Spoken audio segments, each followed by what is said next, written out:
happy little games. Brother, there were not one, but two golden ages in my life. The first one being the golden age of arcades, and the second one being the golden age of professional wrestling. I have been a fan of professional wrestling since my dad introduced me to it back in 1984, and from that point on, at least once a week for the next 30 years, we watched it together while attending many live events. When I first started watching, I was a Hulkamaniac, but as I got older, my taste turned towards the dark side, with my favorite WWF superstar being Macho Man Randy Savage. We are not here to talk about my favorite professional wrestlers though, but we are going to discuss one of my absolute favorite wrestling games. This game featured a well-known roster along with nice, tight gameplay. No, I'm not talking about Cutie Suzuki's Ringside Angel. I'm talking about WWF Superstars by Technos. What fighting game engine did this game use? What other wrestlers did the developers want but were unable to use? So put on your tights and let's get ready to wrestle, because this is the history of WWF Superstars. Wrestling in video games have been a match made in heaven, but also a match made in hell. One of the best 8-bit wrestling games, except for maybe Pro Wrestling on the NES, would have to be 1985's Bop and Wrestle for the Commodore 64. A fresh-faced, young, dumb, and full of crumbs, Patman QC received it for his birthday, and it finally scratched that wrestling video game itch. The graphics didn't look like much, but the playability was fantastic, especially for an 8-bit machine with only one fire button. You had a number of moves at your disposal, including the pile driver, suplex, clothesline, airplane spin, and the giant splash off the top rope. The roster was generic, including a hillbilly, luchador, and cowboy. One of the characters in the game was actually called the British Bulldog, a full 5 years before Davey Boy Smith set out as a singles wrestler and took up the moniker for himself. The game was called Rockin' Wrestle in Europe, but when it was released in the US, the title was changed to Bop and Wrestle, which is due to the WWF using the term Rock and Wrestling Connection. Released that same year in the arcades was Mania, which set the bar for arcade wrestling action. You take on the role of Dynamite Tommy as he vows to win the TWA World Heavyweight title. What sets this apart are not only the graphics but also the controls, with you having a number of moves at your disposal. Body slams, suplexes, pile drivers, big splashes off the top rope, and even a suicide dive to the outside. The roster is made up of generic versions of your favorites such as the Road Warriors, Mil Mascaras, and either Bruiser Brody or Hulk Hogan depending on who you talk to. There are also a ton of celebrities at ringside, including Popeye, Batman and Robin, the Jackson 5, and Princess Leia, among many others.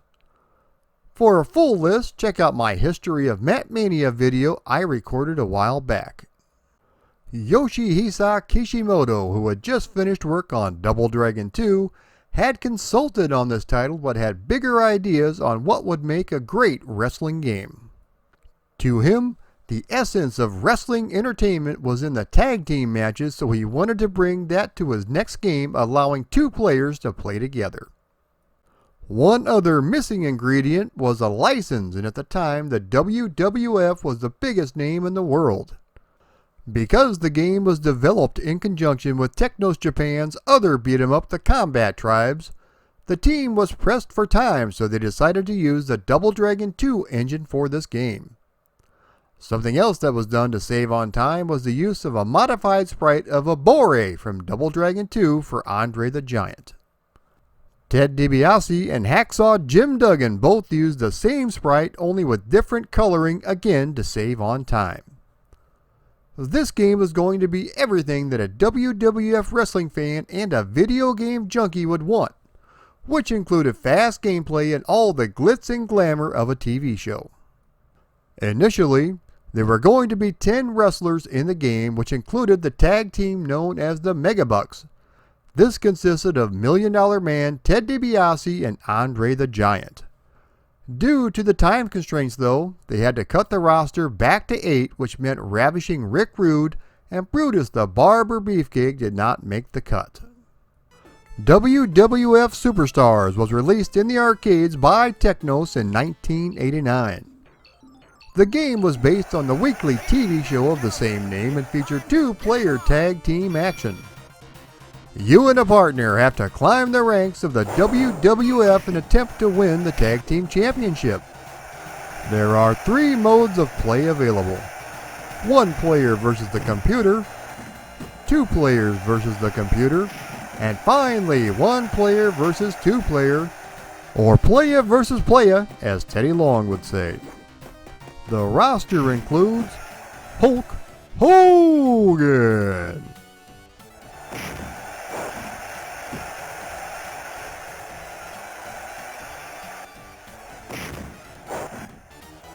the Ultimate Warrior,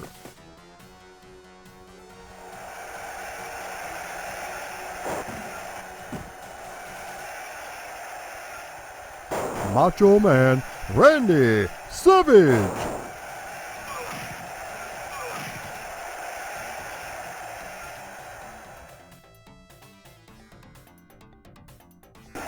the Big Boss Man,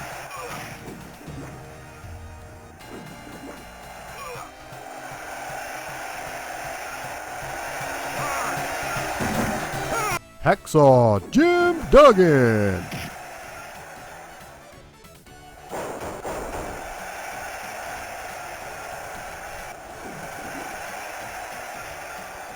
and finally, the greatest Intercontinental Champion of all time, the Honky Tonk Man.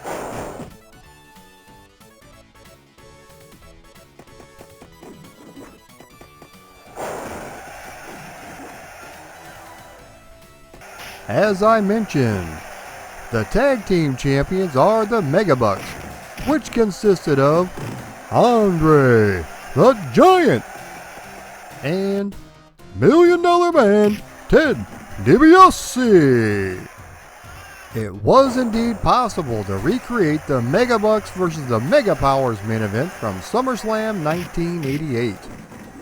The game only uses 2 buttons, which consists of 1 for punching and 1 for kicking. Despite the limited inputs, it does feature a vast array of moves, with each wrestler having his own unique moveset. The game uses a basic grapple and attack system. You can choose to duke it out with your opponent, but the real fun comes from the grappling.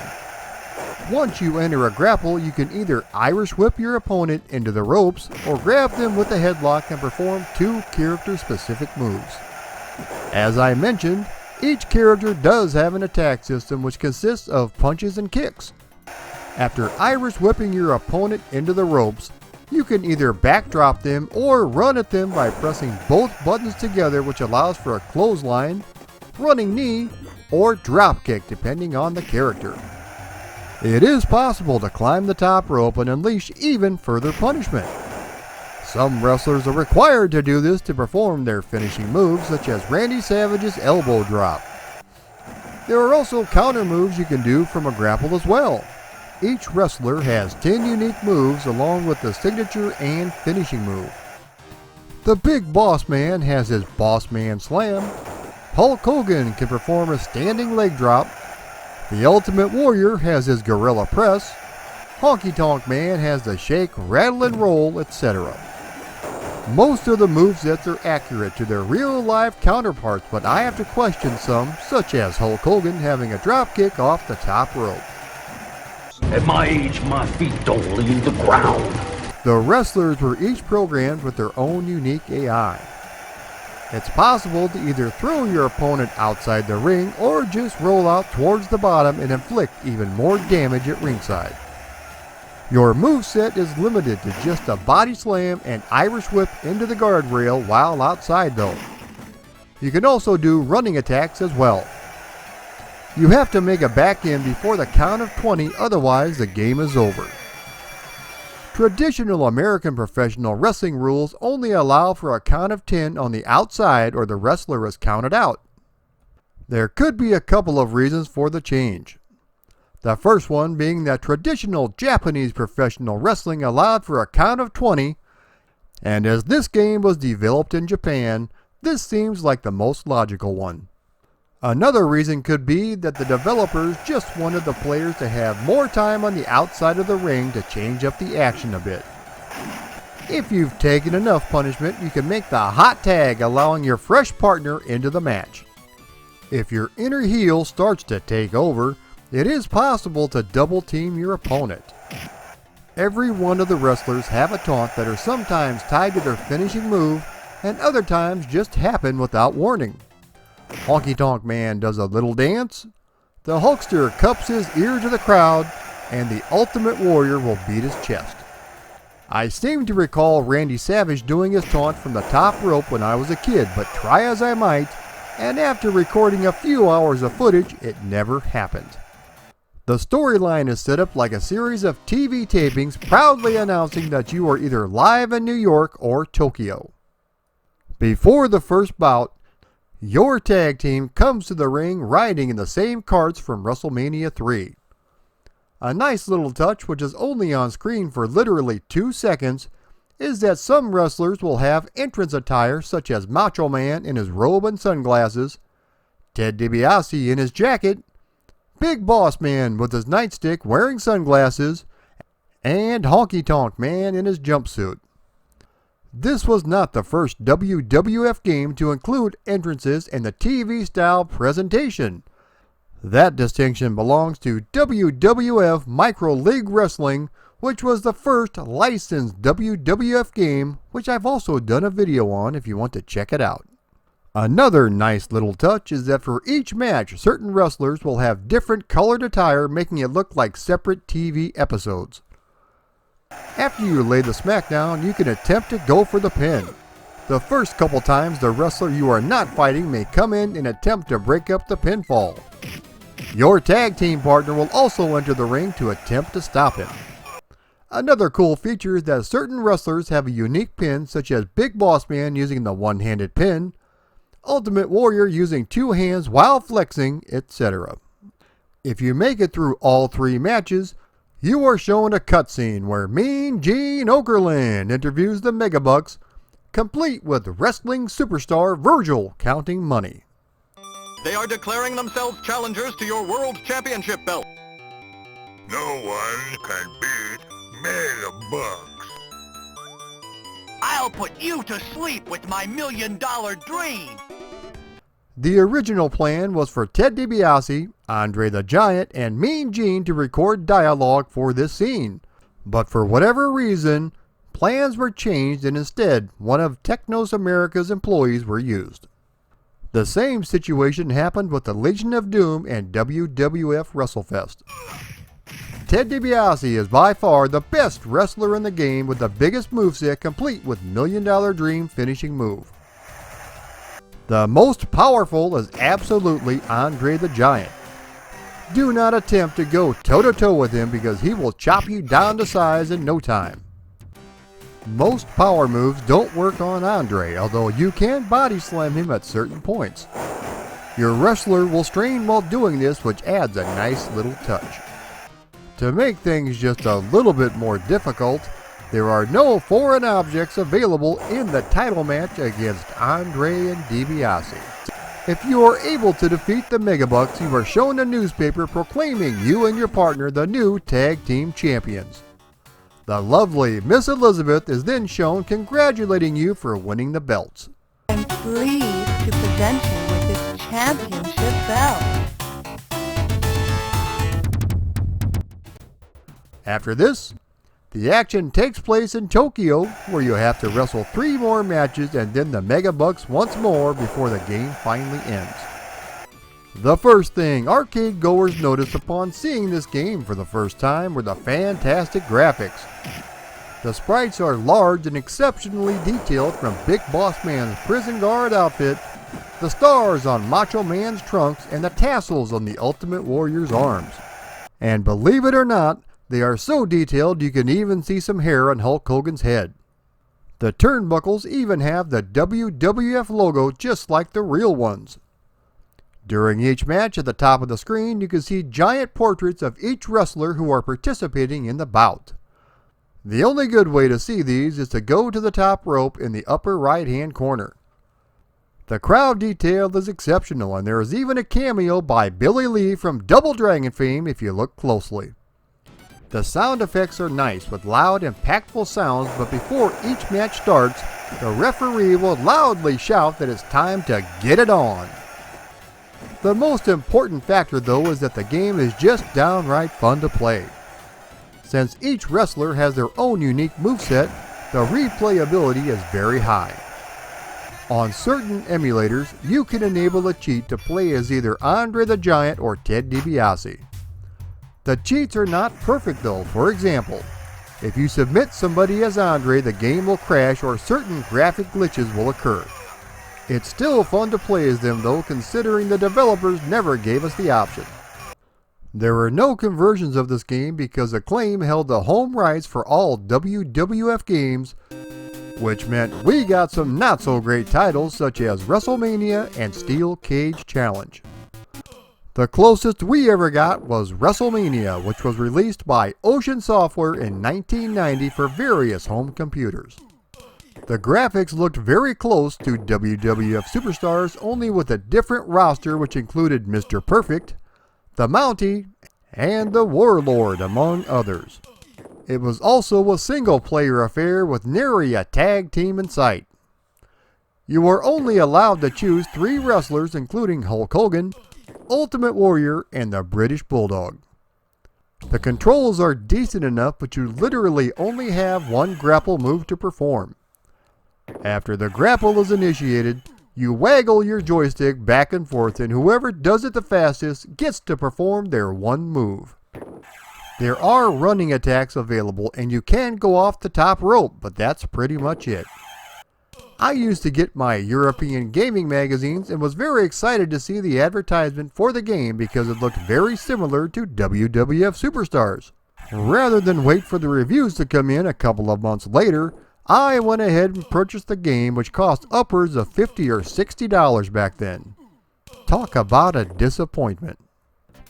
Special mention must be made of Double Dragon Reloaded, which is a freeware beat-em-up for Windows. If you loved the original Double Dragon 1 and 2, but thought there just wasn't enough pile drivers, flying elbows, or drop kicks, then this is the game for you. This is a fan remake of the original game, combining elements of Double Dragon 1, Double Dragon 2, and all the moves from Double Dragon Advance. The reason I've included it in this video is for the vast amount of characters you can choose, including Hulk Hogan, Ultimate Warrior, Andre the Giant, Ted DiBiase, and more. All of the wrestling moves that were featured in WWF Superstars are now featured in this game. There are 15 different characters to choose from and plenty of new stages to boot.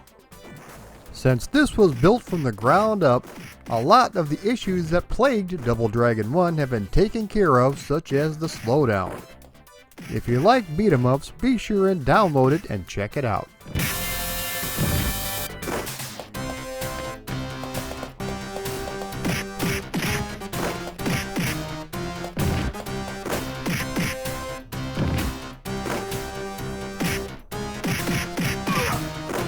And that just about wraps up the history of WWF Superstars.